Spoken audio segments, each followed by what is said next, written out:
পহেলা March আরব আমিরাতের Ajman শহরে ইরানের ছোড়া ক্ষেপণাস্ত্রের আঘাতে প্রাণ হারান মৌলভীবাজারের আহম্মদ আলী। সমাপ্তি ঘটে তার ২৭ বছরের প্রবাস জীবনের।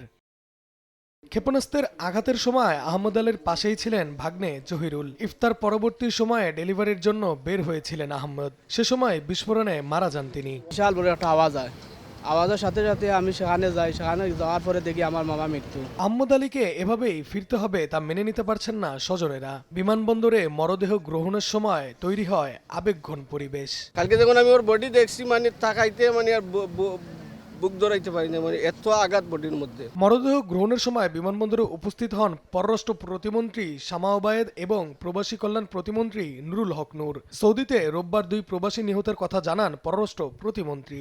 আর বিভিন্ন দেশে এ পর্যন্ত 14 জন আহত হওয়ার তথ্য জানান প্রবাসী কল্যাণ প্রতিমন্ত্রী।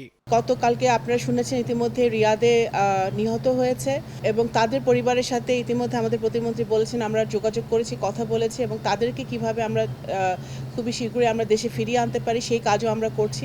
যতটুকু সম্ভব সংঘাতপূর্ণ এবং বিশেষ করে যেগুলো আক্রমণের লক্ষ্যবস্তু হচ্ছে এই সমস্ত এলাকাগুলো একটু এড়িয়ে চলা এবং যখন সতর্কতা সাইরেন সহ সংশ্লিষ্ট দেশগুলো যে দিক নির্দেশনা দেয় সেটি একটু মেনে চলা। পরে ঢাকা থেকে আহম্মদ আলীর মরদেহ নেওয়া হয় সিলেটে। সেখানে মরদেহ গ্রহণ করেন প্রবাসী কল্যাণ মন্ত্রী আরিফুল হক চৌধুরী। তিনি জানান মধ্যপ্রাচ্যে সংঘাতে এখনো পর্যন্ত 4 জন প্রবাসী মারা গেছেন। সবার মরদেহ দেশে আনা হবে। যারা ইনজিওর্ড হয়েছে তাদেরকে বিভিন্ন হাসপাতালে চিকিৎসাধীন রয়েছেন।